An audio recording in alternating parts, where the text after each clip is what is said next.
ওয়া রাহমাতুল্লাহি ওয়া বারাকাতুহু। আপনারা সবাই কেমন আছেন? আলহামদুলিল্লাহ, আলহামদুলিল্লাহি রব্বুল মাশরিকাইন ওয়া রব্বুল মাগরিবাইন ওয়া খালাকা যাওজাইন ওয়া খালাকা কুল্লা শাইইন আমারা বিওয়ালিদাইনি ইহসানাইন নাশহাদু আল্লা ইলাহা ইল্লাল্লাহু ওয়াহদাহু লা শারীকা লাহু نشهد أن سيدنا سندنا حبيبنا وطبيبنا وطبيب قلوبنا محمد صلى الله عليه وعلى آله وصحبه وسلم تسليما كثيرا كثيرا. أما بعد فقد قال الله سبحانه وتعالى في كلامه المجيد والفرقانه الحميد. أعوذ بالله من الشيطان الرجيم. بسم الله الرحمن الرحيم. قل إن صلاتي ونسكي ومحياي ومماتي لله رب العالمين. وقال تعالى أيضا فصل لربك. সাদাকাল্লাহুল আযীম। সর্বপ্রথম সেই মহান মুনিবের দরবারে লাখো কোটি শুকরিয়া আদায় করি যে মহান রব্বুল আলামিন দুনিয়ার সমস্ত কাজ থেকে ফারেক করে আজকের এই পবিত্র জুমার দিনে জুমার নামাজ আদায় করার নিমিত্তে জুমার পূর্ব মুহূর্তে মসজিদে সমবেত হয়ে আমলের নিয়েতে কিছু কথা বলার এবং শোনার তৌফিক যে মুনিব দান করলেন, ওই মুনিবের দরবারে শুকরিয়া আদায় করে সবাই বলে আলহামদুলিল্লাহ। দুরূদ ও সালাম পাঠ করে মানবতার মুক্তির দিশারি সাইয়্যিদুল মুরসালিন আশরাফুল আম্বিয়া খাতামুন নবিয়্যিন মুরুদুল বিশ্বনবী মুহাম্মদ রাসূলুল্লাহ সাল্লাল্লাহু আলাইহি ওয়াসাল্লাম। আমি আপনাদের সামনে মহাগ্রন্থ আল কোরআনুল কারীমের উল্লেখযোগ্য সূরা আনআম এর থেকে একটি আয়াতে মুকাদ্দাসা এবং সূরা কাউসার থেকে একটি আয়াতে মুকাদ্দাসা, দুটি আয়াতে মুকাদ্দাসা তিলাওয়াত করেছি। এরই আলোকে সংক্ষিপ্ত পরিসরে কিছু কথা বলবো ইনশাআল্লাহ। আমা তৌফিক ইল্লা বিল্লাহ আলাইহি তাওয়াক্কালতু ওয়া ইলাইহি উনীব। আয়াত থেকে আলোচনার প্রারম্ভে শ্রদ্ধাভরে স্মরণ করে এবং দোয়া করি যারা 1952 সনের ভাষা আন্দোলনে অংশগ্রহণ করে বুকের তাজা রক্ত ঢেলে দিয়ে আমাদের জন্য একটি স্বাধীন মাতৃভাষা বাংলা উপহার দিয়ে চিরতরে ঘুমিয়ে গেছেন, তাদের ভিতর থেকে যারা ঈমান নিয়ে চলে গেছেন এবং 1971 সনের দেশ মাতৃকার স্বাধীনতা যুদ্ধে অংশগ্রহণ করে টেকনাফ থেকে তেতুলিয়া, সুন্দরবন থেকে বান্দরবন পর্যন্ত 56,000 বর্গমাইল জমি স্বাধীন করার মঞ্চে পাকিস্তান হানাদার বাহিনীর সঙ্গে রাজপথে যুদ্ধ করে 9টি মাস যুদ্ধ করে সন্তানকে এতিম করে স্ত্রীকে বিধবা করে পিতামাতাকে সন্তান হারা করে চিরতরে ঘুমিয়ে গেছেন, তাদের ভিতর থেকে তারা ঈমান নিয়ে চলে গেছেন, তাদের জন্য দোয়া করে আল্লাহ রাব্বুল আলামিন তাদেরকে শহীদ হিসেবে কবুল করে নিন, সকলে বলেন আমিন।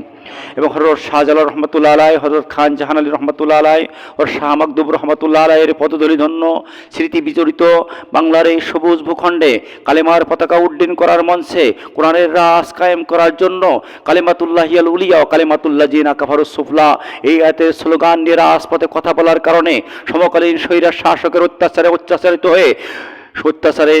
উচ্চারিত হয়ে মাজলুম অবস্থায় দুনিয়া থেকে যারা চলে গেছেন, তাদের ভিতর থেকে বিশেষ করে আল্লামা দিলওয়ার হোসেন সাইদী রহমাতুল্লাহ আলাইহি সহ যারা চলে গেছেন সকলের জন্য দোয়া করে আল্লাহ রাব্বুল আলামিন তাদের সকলকে শহীদ হিসেবে কবুল করে নিক, সকলে বলেন আমিন। সম্মানিত উপস্থিতি, আমরা যারা মসজিদে এখন উপস্থিত আছি, আমাদের ভিতর থেকে আমাদের যাদের জনম দুঃখী পিতামাতা গহীন কবরবাসী হয়ে গেছে, জনমের মতো মাটি মুড়ি দিয়ে ঘুমাইতেছে, এই পিতামাতার রুহের মাগফিরাত কামনা করছি। মুনিবের কাছে দোয়া করি, মুনিব আমাদের পিতামাতার জিন্দেগির গুনাহ খাতা মাফ করে তাদেরকে তোমার জান্নাতুল ফিরদাউসের মেহমান হিসেবে কবুল করে নিন, সকলে বলেন আমিন। সম্মানিত উপস্থিতি, আমরা মসজিদে আসছি, আমাদের জীবনের উদ্দেশ্য একটাই যে আল্লাহ পাক রিজামন্দি হাসিল করে জাহান্নাম থেকে পরিত্রাণ নিয়ে জান্নাতে যাওয়া, নাকি না আর কোনো কিছু? আল্লাহ রিজামন্দি হাসিল, আল্লাহর আইন পালনের মাধ্যম দিয়ে জান্নাতের সফলতা এইটি নেওয়ার জন্য, নাকি? অর্থাৎ জান্নাত চাই, জান্নাতে যেতে চাই, জাহান্নাম থেকে পরিত্রাণ চাই, জান্নাতে যেতে চাই, এই অন্য কিছু না। এই জান্নাতে যাওয়ার জন্য আল্লাহ রাব্বুল আলামিন শর্ত দিয়েছেন, যে শর্তগুলো দিয়েছেন তার ভিতরে প্রথম নম্বর যে শর্ত সেটা হলো আল্লাহ পাক সূরা বুরুজের 11 নম্বর আয়াতের ভিতরে বলেছেন, ইন্নাল্লাযীনা আমানু ওয়া আমিলুস সালিহাতি লাহুম জান্নাতুন তাজরি মিন তাহতিহাল আনহার। আল্লাহ বলে দিলেন, নিশ্চয় যারা ঈমান আনয়ন করে আর ঈমান আনয়ন করার পরে ঈমানদার থাকা অবস্থায় আমলে সালেহ করে, কি করে? আমলে সালেহ করে, আমি আল্লাহ রাব্বুল আলামিন তাদের জন্য আমি জান্নাত তৈরি করে রেখেছি। সূরা হামিম সিজদার 30 নম্বর আয়াতের ভিতরে আল্লাহ পাক বলে দিলেন, ইন্নাল্লাযীনা ক্বালু রাব্বুনাল্লাহু সুম্মা ইসতাকামু তাতানাজ্জালু আলাইহিমুল মালাঈকাতু আল্লা তাখাফু ওয়া লা তাহজানু ওয়া আবশিরু বিল জান্নাতিল্লাতী কুনতুম তুআদুন।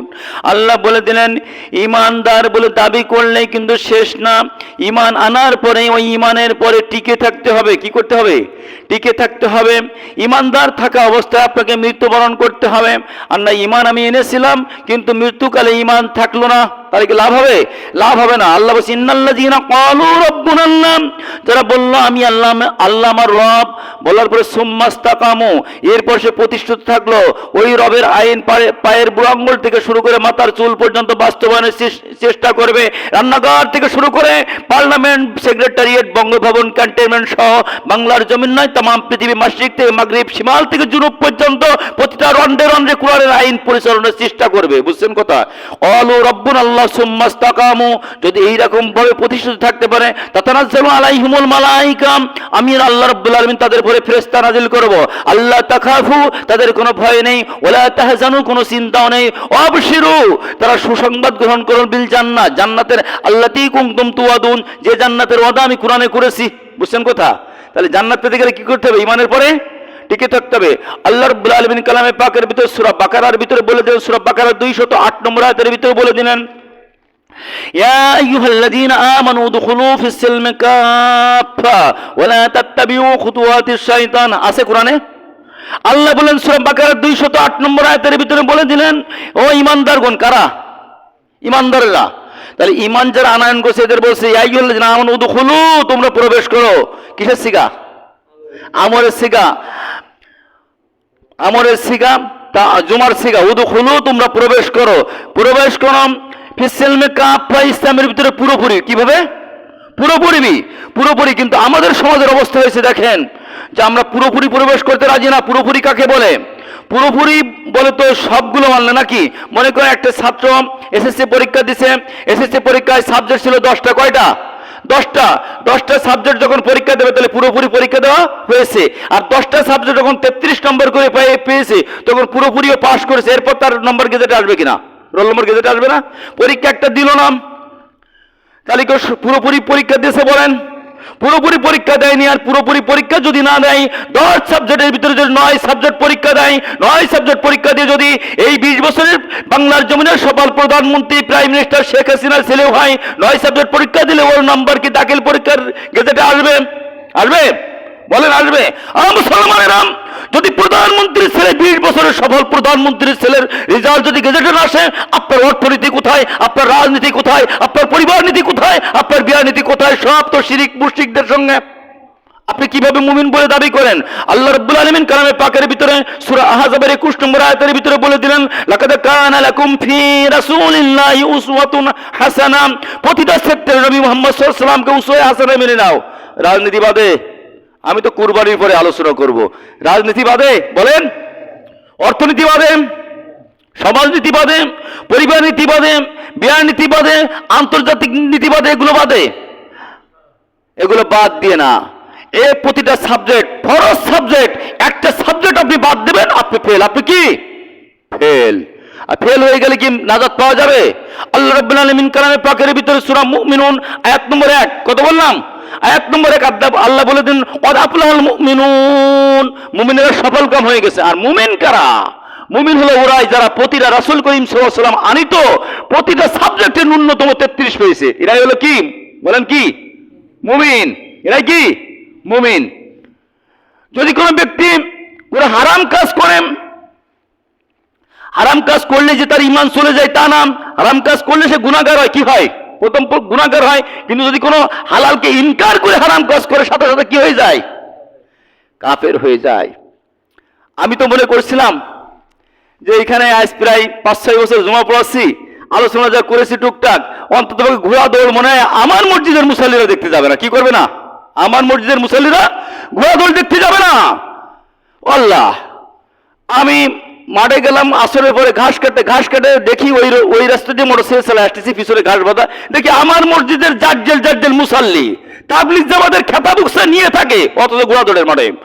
ইন্নামা হাররামা রাব্বিল ফাওয়াহিশা মা যাহারা ওয়া মা বাতানা, আল্লাহ রাব্বুল আলামিন বলে দিলেন কালামে পাকের ভিতরে, তোমার জন্য আমি হারাম করেছি সমস্ত অশ্লীল কর্মকাণ্ড। কি করেছি? হারাম করেছি। আল্লাহ পাক এরপরে কালামে পাকের ভিতরে বলে দিলেন ইয়া আইয়ুহাল্লাযিনা আমানু ইন্নামাল খামরু ওয়াল মাইসিরু ওয়াল আনসাবু ওয়াল আজলামু রিজসুম মিন আমালিশ শাইতান। আছে কোরআনে? গোয়াদর হালাল না হারাম? তারপর জান কেন গেছেন কেন কোন বলেন? মুসলমান গোয়াদল দেখতে যাবে কেন?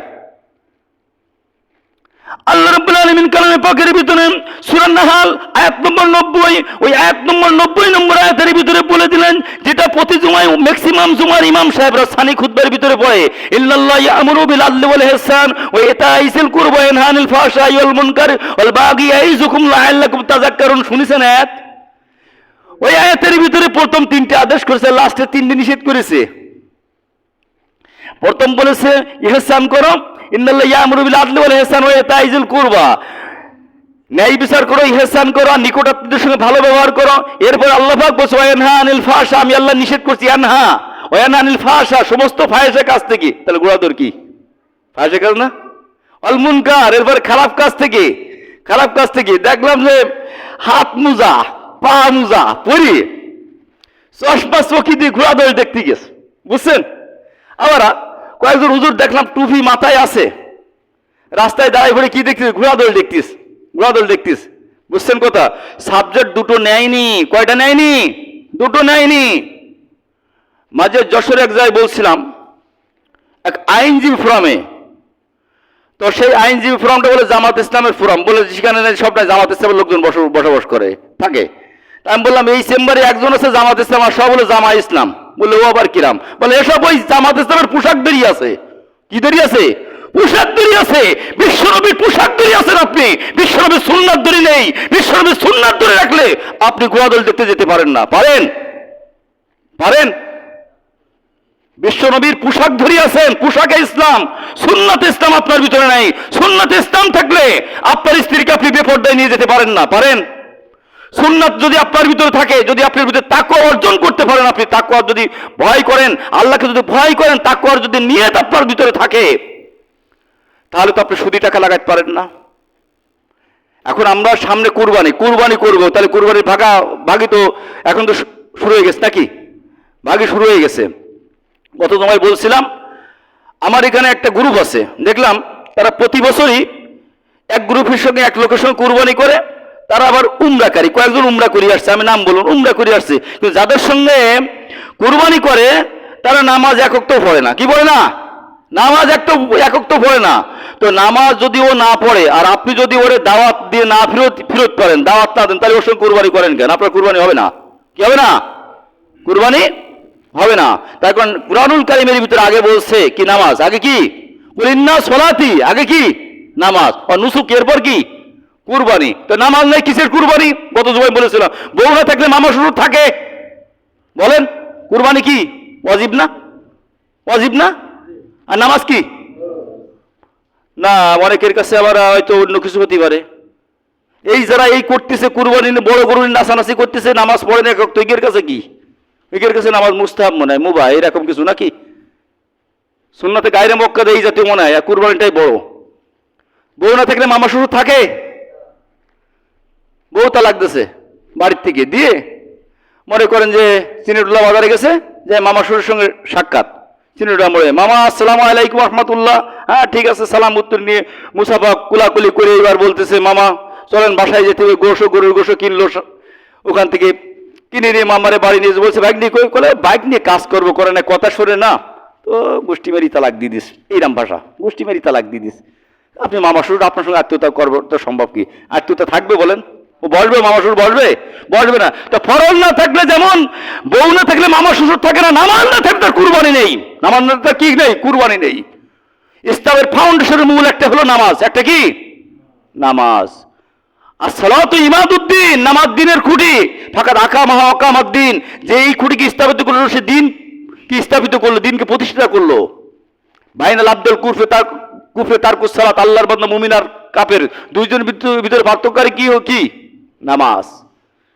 সে নামাজ নেই, কুরবানি নিয়ে টানাটানি। কি নিয়ে টানাটানি? কুরবানি নিয়ে টানাটানি। আগে বলছে ফাসাল লিলি রব্বিকা ওয়ানহার, তাই বলছে না? ফাসাল লিলি রব্বিক, তোমার রবের উদ্দেশ্যে নামাজ পড়ো, ওয়ানহার এরপর কুরবানি করো। এই কুরবানি মানে কিন্তু গরু কুরবানি না, এই কুরবানি মানে হলো জীবন কুরবানি। এই কুরবানি হলো ফরজ, অর্থাৎ আল্লাহর প্রতিটা বিধানের কাছে মাথা নত করে অবরতন বস্তুকে তার সিজদায় দেওয়া, তার কাছে নত করা, গোলামি করা। এই কুরবানি মানে হলো তার সব কিছু আইন মেনে নিয়ে তার গোলামি করা। বুঝছেন কথা? এখন আপনি কুরবানি করবেন কার সঙ্গে? আল্লাহ বলছেন আইয়ুহাল্লাযিনা আমানু উদখুলু ফিস-সিলমি কাফা, যার জীবনের লক্ষ্য হচ্ছে ইসলামের মধ্যে পুরোপুরি প্রবেশ করবে, প্রতিটা সাবজেক্ট যে নিতে চায়, এর সঙ্গে কুরবানি করলে কি হবে? যে ছাত্র এমন ছাত্রের সঙ্গে বন্ধুত্ব করেছেন, যে ছাত্র 10 খান সাবজেক্টে 5 খান গিনেছে আর বললো আমি 5 খান পড়বো না, ও তো জেন্দিক দিয়ে পাশ করবেন, আপনারা কি পাশ করতে দেবে? আপনারা পাশ করতে। যে ছাত্র 10 সাবজেক্ট নিয়ে পড়াশোনা করে, ওই ছাত্রর কাছ থেকে সাজেশন নেবেন। ওর কার থেকে? ওর থেকে সাজেশন নেবেন, ওর সঙ্গে বন্ধুত্ব করবেন। ওর সঙ্গে বন্ধু করলে আপনার সফলতা আসবে। তা কুরবানি আপনি ওইরাম লোকের সঙ্গে করবেন যার কাছে ইসলামের অর্থনীতি, ইসলামী অর্থনীতি, ইসলামী রাজনীতি, ইসলামী সমাজনীতি, ইসলামী পরিবার নীতি, ইসলামী আন্তর্জাতিক নীতি, ইসলামী পদ্মানীতি, এ সব যার কাছে আছে। বুঝছেন কথা? এইরাম লোক দেখি দেখি কুরবানি করবেন। এইরাম লোক কি করবেন? দেখি দেখি কুরবানি করবেন। সুদী সমিতির ম্যানেজার, সুদী সমিতির প্রতিষ্ঠাতা, ওনার সঙ্গে আপনি বড় করে কুরবানি করবেন, মনে করছেন কুরবানি হবে? সুদখোর মুসলমান, এই মুসলমানরা বলেন সুদখোর মুসলমান? দলিল নেন, দলিল দিচ্ছি। আল্লাহ বলছে আইয়ুহাল্লাযীনা আমানুত্তাকুল্লাহ ওয়া জারু মা বাকিয়া মিনার রিবা ইন কুনতুম মুমিনিন। ও ঈমানদারগণ, কারা? মানে ঈমানদাররা সুদ খায় না, নামাজি লোকও কি করে? সুদ খায়। আইয়ুহাল্লাযীনা আমানুত্তাকুল্লাহ, এই ঈমানদারগণ তো আল্লাহকে ভয় করো। ওয়া জারু মা বাকিয়া মিনার রিবা, আর আসল অংশ গ্রহণ করো, সুদের অংশ ত্যাগ করো। ইন কুনতুম মুমিনিন, যদি তোমরা মুমিন হতে চাও। ফাইন লাম তাফালু, যদি না পারো, ফাজানু বিহারবিন মিনাল্লাহি ওয়া রাসূলিহি, তাহলে তোমরা আল্লাহ এবং তার রাসূলের সঙ্গে যুদ্ধের জন্য প্রস্তুতি নাও। আল্লাহ এবং তার রাসূলের সঙ্গে যুদ্ধ করলে কি ঈমান থাকে? বলেন থাকে? আল্লাহ এবং তার রাসূলের সঙ্গে যুদ্ধ করলে কিন্তু ঈমান থাকে না। ইন্নালির রিবা সালাসু সাবিনা বাবা, যে ব্যক্তি সুদ খায় ওর আমলনামায় 73টা গুনাহ লেখা হয়। কয়টা গুনাহ? 73টা গুনাহ লেখা হয়। আইসারু আইন খরাজুল উম্মাহু, তার সর্বশেষ গুনাহটা হলো আপন মাকে নিকাহ করা। সর্বশেষ কি? মাকে নিকাহ করা। আর 1 নম্বরটা বললাম ওই আল্লাহর সঙ্গে যুদ্ধ করা। তাহলে মায়ের সঙ্গে জিনা করলে ঈমান থাকে? বলেন থাকে? তার সুদখোর কি মুসলমান? ঈমানদার? ও তো আল্লাহওয়ালা লোক, বড় করে কুরবানি করে, তাই সেই সাথে আছে বন্ধু টিকারির জন্য কুরবানি হবে না। ছাগল কিনবে, ছোট ছাগল, না পারলে ছোট একটা ছাগল কিনবে, কিনে একা একা দেবেন। বুঝছেন কথা? আমার যা আছে এইভাবে হোক, নাম চেতানির দরকার নেই। বুঝছেন কথা? প্রকৃত ভাগী না পারলে হবে না। এই জন্য সাবধান। কুরবানি আসছে আপনাকে আমাকে তাকওয়া দেওয়ার জন্য। আল্লাহ পাক বলছেন সূরা হজ্জের 37 নম্বর আয়াতের ভিতরে বলছেন, লা ইয়ানালুল্লাহু লুহুমুহা ওয়ালা দিমাউহা ওয়ালাকিন ইয়ানালুহু তাকওয়া মিনকুম। আল্লাহ বলছেন যে আমার কাছে তোমাদের কুরবানির গোশত পৌঁছায় না। লা ইয়ানালুল্লাহু লুহুমুহা ওয়ালা দিমাউহা, ও রক্ত পৌঁছায় না। ওয়ালাকিন ইয়ানালুহু তাকওয়া মিনকুম, আমার কাছে পৌঁছে তোর অন্তরে ক্ষুধাভীতি। কি পৌঁছায়? অন্তরের ক্ষুধাভীতি। তুমি আমাকে কেমন ভয় করো, কেমন ভয় করো। তা আমি ভয় কেমন করি, কেমন ভয় করতেছে দেখতে পাচ্ছি। সুদী সমিতির প্রতিষ্ঠাতা হয়ে বসে আছি, সুদী সমিতির প্রতিষ্ঠাতা হয়ে বসে আছি। সমিতির 3টে খাড়া করেছি এখানে। আমি সমাজের প্রতিপত্ত লোক, আমার টাকা পয়সা খুব আছে। শুনে রাখো মুসলমানেরা, ওমর ইবনুল খাত্তাব রাদিয়াল্লাহু তাআলা, আমরা ভয় করি যারা অবস্থাশালী লোক আছে। যে ওমর ইবনুল খাত্তাব রাদিয়াল্লাহু তাআলা প্রথম অধিবেশন যেদিন দিলেন, মসজিদ নববীতে বসে খুতবা দিচ্ছেন। খুতবায় উনি বললেন, আল্লাহ রাসূলের সাহাবীরা, তোমরা আমার কথাগুলো মনোযোগ দিয়ে শোনো। আমি তোমাদের মাঝে একজন অযোগ্য ব্যক্তি। কি বললেন? অযোগ্য ব্যক্তি। তবে তোমরা শুনে রাখো, তোমরা যদি মনে করো ক্ষমতার ভিতরে সফলতা আছে, আমি উমার আজকের এখানকার খলিফা, এই খলিফার ভিতরে যে সফলতা আছে, মানে তাজ্জাবি মাকানি ফালাংজুর ইলা ফিরাউন, তোমরা যদি মনে করো আমি উমার আমার এই চেয়ারের ভিতরে ক্ষমতা সফলতা আছে, তাহলে তোমরা ফিরাউনের দিকে তাকাও। আমার থেকে বড় চেয়ার কিন্তু ফিরাউনের ছিল। কি ছিল? ফিরাউনের দিক ছিল। উনি এরপরে বলছেন, ও সাহাবায়ে কিরাম, তোমরা শুনে রেখে দাও, তোমরা যদি মনে করো অর্থের ভিতরে, অনেক টাকা পয়সার ভিতরে, কোটিপতির ভিতরে, প্রতিপত্তের ভিতরে সফলতা আছে, ফালাংজুরিলা মালি ফালাংজুরিলা করুন, যদি তোমরা মনে করো টাকা পয়সার ভিতরে সফলতা আছে, তাহলে করুনের দিকে তাকাও। কার দিকে? করুনের টাকা পয়সা ছিল না, অনেক সূরা কাসাসের ভিতরে তো অনেক বর্ণনা আছে, অনেক টাকা পয়সা ছিল কিন্তু সে সফল না। এরপরে বলছেন যে আমার যারা সন্তান আছে, আমার যারা হিতাকাঙ্ক্ষী লোক আছে তাদেরকে বলছি, তো তোমরা শোনো, তোমরা যদি মনে, ওনার ছেলেকে বলছে যে আব্দুল্লাহ তুমি শোনো, তুমি যদি মনে করো আমি খলিফা জাদা এই হিসেবে সফলতা আছে, এইরকম যদি মনে করো যে আমি মন্ত্রীর ছেলে, অনেকে বলে না আমার দল কিন্তু পাওয়ারে দেখাই দেবো, মামলা কয়টা লাগবে, থানায় চল নিয়ে যাবো, কথাটা হিসেব কিতাব করি কোষ, বলে না এরকম? এরকম প্রশ্ন আমার লাইফে ঘটেছে, দেখেছি। কয়টা লাগবে মামলা? স্যার মামলা তো একটা নেই, থানায় চল কয়টা লাগবে, ও ফোন করল নেতা, বুঝছেন? তা বলছে যদি তোমরা মনে করো যে তোমরা তোমাদের নসব নামার ভিতরে, বংশ মর্যাদার ভিতরে সফলতা আছে, তাহলে তোমরা ফালেমজুরিলা আবি লাহাব, আবি লাহাবের দিকে তাকাও। আবি লাহাব যে, আবু লাহাব যে মায়ের উদারে জন্ম, রসুলের পিতাও সেই মায়ের উদারে জন্ম, উনি কি সফল কাম মানুষ? উনি বলছেন না না, ও সফল কাম না, ইন্নামাল ইজ্জাতা বিত্তাকওয়া, সফলতা হলো শুধুমাত্র তাকওয়ার ভিতরে, ক্ষুধাবিতের ভিতরে। আর কুরবানিতে কি বলিছে? তাকওয়া, কুরবানি ভিতরে তাকওয়া। আল্লাহ পাক কালামে পাকের ভিতরে সূরা আল ইমরানের ভিতরে বলে দেন, ইয়া আইয়ুহাল্লাযিনা আমানুত্তাকুল্লাহ হাক্কা তুকাতি ওয়া লা তামুতুন্না ইল্লা আনতুম মুসলিমুন, ও ঈমানদারগণ তোমরা আল্লাহকে ভয় করো, ভয় করার মতো, আর মুসলমান না হয়ে মরি না। তাহলে কাকে ভয় করতে বলতেছে? আল্লাহকে। এই ভয়টাই হলো কি?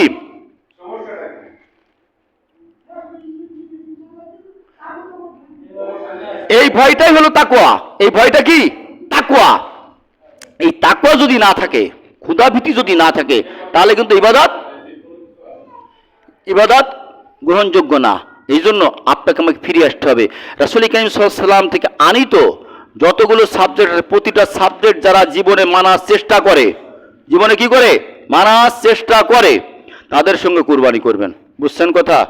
একজন লোক নামাজ পড়ে ঠিক মতো, রোজা রাখে, কিন্তু পর্দাকে ইনকার করে চলে, পর্দা করতে পারে না, ব্যর্থতা আলাদা কথা, এ শ্রেণীর লোক না, কিন্তু ইনকার করে চলে, এত পর্দা করি পড়া যায়, এই জাতীয় লোক কিন্তু যেমন নামাজ পড়ে, বুড়ো কাটাস মার্কা লোক নামাজ পড়ে, কিন্তু এটা চলে না, এদের সঙ্গে চলবে না। এরপরে আরেকটা সেক্টর আছে, এদের সঙ্গে কুরবানি করবেন না।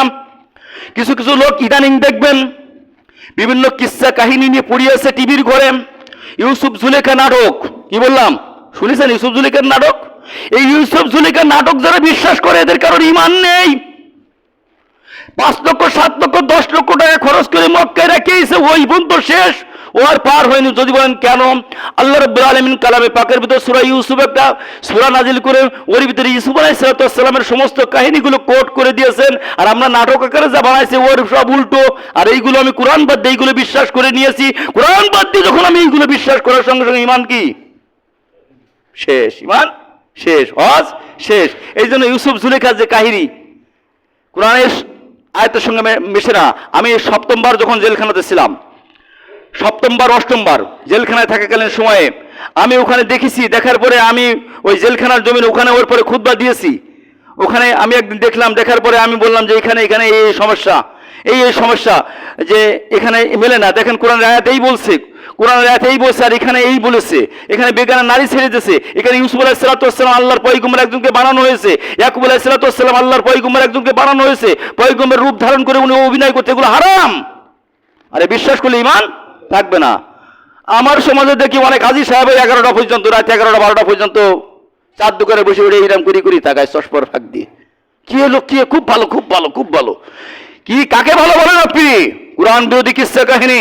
এই পৃথিবীর জমিনে মুসলমানদের ঈমান ধ্বংস করার জন্য, মুসলমানদের ঈমান ধ্বংস করার জন্য ইহুদি খ্রিস্টান নাসারা তারা একত্রিত হয়ে কোটি কোটি বিলিয়ন ডলার খরচ করছে, করে এই সমস্ত ইসলামের নামে নাটক ছেড়ে দিয়েছে যে মুসলমানরা দেখিয়ে ঈমান ধ্বংস। বুঝছেন কোথায়? এগুলো ইহুদিদের তৈরি, এগুলো নাসারাদের তৈরি, এগুলো খ্রিস্টানদের তৈরি। কোটি কোটি টাকা খরচ করতে এর পিছনে। বুঝছেন কথা? শুধু এখানেই সীমাবদ্ধ নয়। আমি দেখেছি, আমি যাতে ইমাম প্রশিক্ষণে গেলাম, ওখানে প্রশ্ন করলাম যে ইমাম প্রশিক্ষণের টাকা কেন আমেরিকা দেবে? আমেরিকা ইমাম প্রশিক্ষণের টাকা দেয়, কোটি কোটি টাকা বাংলাদেশে এই করে ইমামদের প্রশিক্ষণ দেয় আমেরিকা। আমেরিকা কি মুসলিম রাষ্ট্র? মুসলিম রাষ্ট্র? খ্রিস্টান রাষ্ট্র। তারপরে কি করে? ইমামদের প্রশিক্ষণ দেয়। কি প্রশিক্ষণ দেয়? গবাদি পশু পালো, মাছ চাষ করো, মুরগি চাষ করো, বই পুস্তক পড়ি না, রাষ্ট্র আমরা চষি বেড়াই, মুসলমানদের ঈমান আমরা ধ্বংসের এখানে লাভজনক। বুঝছেন কথা? এই জন্য টাকা দেয়। অনুরূপভাবে আজকের যে মিডিয়া আছে, প্রিন্ট মিডিয়া আছে, ইলেকট্রিক মিডিয়া আছে, এই মিডিয়াগুলো ইহুদি খ্রিস্টান নাসারা প্রত্যলিত জাল কুফর মিল্লাতুন ওয়াহিদা সমস্ত কুফরি শক্তি এক হয়ে মুসলমানদেরকে কিভাবে ঈমান হারা করা যায়, মুসলমানদেরকে কিভাবে দুনিয়ার মুক্তি ঈমান হারা করে জাহান্নামের পদযাত্রী করা যায়, জান্নাত হাতছাড়া করা যায়, এই জন্য তারা ঐক্যবদ্ধ। মুসলমান চিন্তা হবে, বুঝছেন কথা? এই জাতীয় লোক যারা আছে এরা যদি তওবা করে ফিরে না আসে, এদের সঙ্গে কুরবানি করা যাবে না। বুঝছেন কথা? এদের সঙ্গে কি করা যাবে না? কুরবানি করা যাবে না। তারপর কুরবানি করবেন আপনি ইমানদারের সঙ্গে। কার সঙ্গে? ইমানদারের সঙ্গে নাকি না বেঈমানের সঙ্গে? গতকালকের আমার কাছে একজন জিজ্ঞাসা করলো, বলতে ভাই বাংলাদেশে মুসলিম সংখ্যা কত? আমি বলে আদম সমারতি আছে 85% ধরনের মুসলিম সংখ্যা আদম সমারতি। বলছে আর এমনি আদম শুমারির কথা বলছে? হ্যাঁ আদম শুমারিতে আছে। আদম শুমারিতে আমার গ্রামে যা আছে সব মুসলমান, কিন্তু কাগজ কলমের প্রেক্ষাপটে এসে যে শতকরা 10 জন বলবে কিনা সন্দেহ। বুঝছেন? শতকরা 10 জন বলবে কিনা সন্দেহ। এমনি আছে আদম শুমারিতে আছে, কিন্তু আদম শুমারিতে আব্দুল্লাহ নাম থেকে লাভ হবে না। আব্দুল্লাহ নাম আমাকে কোরআন হাদিসের দৃষ্টিতে নামের সঙ্গে মিল করতে হবে নাকি? নামের সঙ্গে কি করা লাগবে? মিল করা লাগবে। এই জন্য সামনে কুরবানি আসতেছে, আমরা এগুলোই করব। আর এখন থেকে তওবা করব, যে ত্রুটি বিস্ত্রুটিগুলো আছে এখান থেকে যদি আমরা আজ থেকে তওবা করি, তওবা করলেই লাভ দুটো। কয়টা লাভ? দুটো লাভ। বিগত জীবনের গুনাহ মাপ, আর গুনাহ মাপ করার পরে ওই যে ফাঁকা জায়গাটা হলো সোয়াব। যদি আর নতুন করে ওই কাজ না করেন তাহলে সোয়াবে পরিপূর্ণ। লাভ কয়টা? দুটো। ইবাদুল্লাহ সাইয়্যাতুল হাসানাত। বুঝছেন কথা? তওবা করলে লাভ কয়টা বলেছি? দুটো। যদি তওবা কবুল হয়ে যায়, গুনাহ মাপ আর ফাঁকা জায়গা পূরণ। এই জন্য আমরা তওবা করব, তওবা করে ফিরে আসবো। যে আমি সুদী সমিতির থেকে লোন আমার নিয়ে আছে, বা সুদী সমিতির সদস্য আছি, আমি এখন আলোচনা শুনলাম, খুব শর্ট টাইমেই আমি ওখান থেকে বেরিয়ে আসবো। মৌতির কিন্তু কোনো গ্যারান্টি নেই, আছে? বলেন আছে? এরপরে যে নামাজ পড়তে পারবো আমরা, এই গ্যারান্টি কি আমাদের সবার আছে যে আমরা নামাজ পড়তে পারবো? আসছি তো নামাজ পড়তে, নামাজ শেষ নামাজ পড়ো, গ্যারান্টি আছে? নেই। কিন্তু এখন থেকে তওবা। তওবা কখন? নামাজের পরে না এখন? এখন তওবা। যে আমাদের সুদী সমিতিতে লোন আছে, আল্লাহ তুমি তৌফিক দান করে খুব তাড়াতাড়ি শোধ করে দিয়েই আর আমরা ওই কাজে যাব না। ওই কাজে কি যাব না? সুদী সমিতির সদস্য আছে, সদস্য পদ এখন থেকে আজকে মনে থেকে নিয়ত করে ফেললাম, ক্যান্সেল করে দিলাম। এইরকম যদি থাকে, এইরকম নিয়ত যদি কেউ করে যদি ফিরে আসে, আল্লাহ বিগত দিন নামাজ পড়তাম না, আজকে থেকে আমি নামাজ ধরলাম, আর জীবনে নামাজ ছাড়বো না, যত সময় হায়াত আছে আল্লাহ তুমি নামাজের পরে অবিচল থাকা তৌফিক দান করো, সকল বলেন আমিন।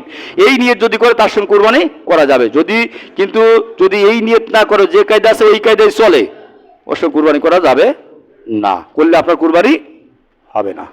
বুঝলেন কথা? কথা কিন্তু স্পষ্ট। আল হাক্কু মুররুন, সত্য কথা কি তৃতীয়।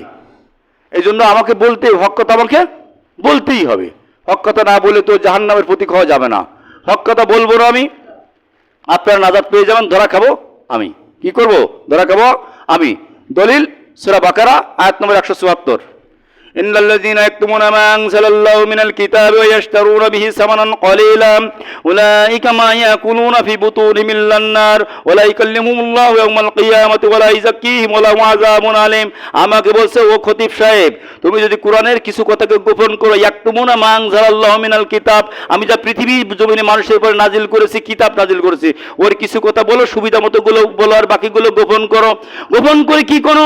তুমি বেতন নিয়ে চলে যাও, তোমার ইমামতি খতিবগিরি ঠিকায় নিয়ে চলে যাও, চলে যেয়ে ওই টাকা নিয়ে যা বাজার করে খাও। আমি তো টাকা নিয়ে নেই, কিন্তু যারা টাকা নিয়ে বাজার করে খায়, উলাইকা মা ইয়াকুলুনা ফি বুতুনিহিম, মা ইয়াকুলুনা যা খায় ফি বুতুনিহিম পেটের ভিতরে ঢুকো, ইল্লান নার ওটা হলো জাহান্নামের আগুন, ওয়ালা ইউকাল্লিমুহুমুল্লাহু ইয়াওমাল কিয়ামা, ময়দানে মাহশর যেদিন শুরু হবে আমি আল্লাহ রাব্বুল আলামিন তাদের সঙ্গে কথা বলবো না, ওয়ালা ইউযাক্কিহিম তাদেরকে পবিত্র করব না, ওয়ালা হুম আযাবুন আলীম। মানে জান্নাত মানে দিয়ে দেবে নাকি? জান্নাত দিয়ে দেবে মানে কষ্টদায়ক যন্ত্রণাদায়ক শাস্তি আল্লাহ তৈরি করে রেখে কার জন্য? ইমাম সাহেবের জন্য। যে ইমাম সাহেব হক কথা বলে না, শুধুমাত্র মিষ্টি মিষ্টি কথা বলে, অন্য কথা না। এই জন্য আপনাদের ফিরে আসতে হবে। আমাকে আপনাকে সকলকে কি করতে হবে? ফিরে আসতে হবে। কোন পথে? রাসূলের প্রদর্শিত পথে। সময় কিন্তু এখনই শেষ। সময় কি এখনই শেষ। ঘড়ির কাঁটা যেমন আমাদের হায়াতটা বলা হয়েছে বরফের টুকরার মতো, বরফের টুকরা গলে গলে গলে গলে এক সময় ও জমিনের সঙ্গে মিশে যায়, ওরা চিহ্ন পাওয়া যায় না, জমিন নরমও থাকে না, জমিনে চেনা যায় না যে গতকাল যেখানে বরফ পড়েছে আজকে সেখানে গেলে চেনা যাবে এখানে বরফ পড়ছিল, ও জায়গা শুকোয় যায়। আপনার আবার হায়াতটাও এরকম, আমরা যখন মায়ের পেট থেকে ভূমিষ্ঠ হয়েছি তখন একটা হায়াত 30 বছর 60 বছর 70 বছর হায়াত বরফের টুকরার মতো ছিল, এরপর থেকে একটি দিন পার হয়েছে, এক ফোঁটা জমি পড়ে গেছে, এইভাবে গলতে গলতে গলতে গলতে এক সময় কিন্তু শেষ হয়ে যাবে। এরপরে বরফের পানি যেমন গতকাল জমিনে পড়ছিল আজ আর করে চিহ্ন নেই। আপনি আমি যখন কবরের ভিতরে চলে যাব 100 বছর পরে, 50 বছর পরে, 20 বছর পরে আপনার আমার নাম কিন্তু কেউ আর মনে করবে না, করবে? অর্থাৎ ওই পানির মতো জমিন শুকনো, বরফ পরে পানি পড়েছে এটা বোঝা যাচ্ছে না। আপনি আমি যে জমিনে ছিলাম এই কথা কিন্তু ভবিষ্যৎ প্রজন্ম মনে করবে না। এই জন্য তওবা করে ফিরে আসি। আপনাকে আমি আপনার কবরে আপনাকে যেতে হবে, আমার কবরে আমাকে যেতে হবে। ফুরাদ আউয়াল মা খলাকাকুম মানরা, আল্লাহ বলছেন পৃথিবীর মানুষেরা তোমাকে আমি প্রথম যেভাবে সৃষ্টি করেছি একা একা, ওইভাবে তোমাকে কবরেও নেব কি একা। ফুরাদা